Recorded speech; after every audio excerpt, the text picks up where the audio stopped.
मराठी शाळेमध्ये कुठल्याही कक्षेमध्ये तुम्ही ॲडमिशन घेऊ शकता आणि त्यासाठी कुठलीही फी नाही आहे. मुलांना जे तुम्ही भरभक्कम फी तुम्ही बाहेर पे करताय ते तुम्ही सेव्ह करू शकता मुलांच्या भविष्यासाठी. कारण मराठी शाळेमध्ये इतक्या स्कीम्स आहेत की मुलांना सगळंच काही अवेलेबल होतं. म्हणजे तुमच्या ॲडमिशनला काहीच पैसे लागत नाहीत. दुसरी गोष्ट तुम्हाला युनिफॉर्म मिळतो, शूज मिळतात, शाळेकडून स्कूल बॅग आहे, पुस्तकं मिळतात.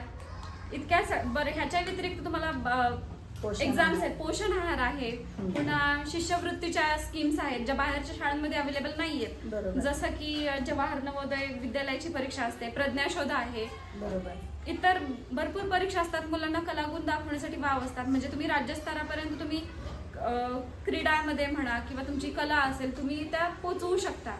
मराठी शाळेमध्ये ती कला जोपासली जाते, त्याच्यासाठी तुम्ही एक्स्ट्रा काहीही पे करत नाही.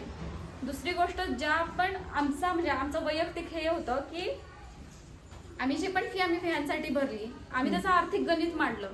त्याचं ग्रॅज्युएशन होईपर्यंत आपण जेवढी फीज पे करणार आहे ठीक आहे, आपण इंग्लिशमध्ये जर आपण कंटिन्यू ठेवलं पुढे शिक्षण, पण याची खात्री नाहीये की तो लास्ट ग्रॅज्युएशनला जाईपर्यंत तो तेवढे स्कोर करेल की नाही करेल. बरं जरी स्कोर केला तरी त्याच्या नोकरीपर्यंत त्याच्यासाठी काही अवेलेबल असेल नसेल, की तो नोकरी करू शकतो की नाही करू शकतो, बिझनेससाठी आपल्याकडे फंड अवेलेबल असेल की नाही.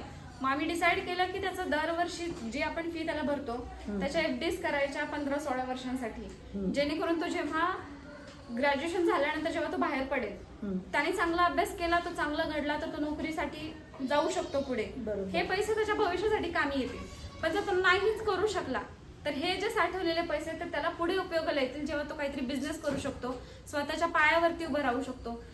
खूप साऱ्या गोष्टींचे अँगल्स असतात. म्हणजे हा डिसिजन घेताना कितीतरी गोष्टींचा विचार आम्ही केला होता. म्हणजे सामाजिक दृष्ट्या झालं, आर्थिक दृष्ट्या झालं, त्याला स्वतःला काय झेपतंय ते.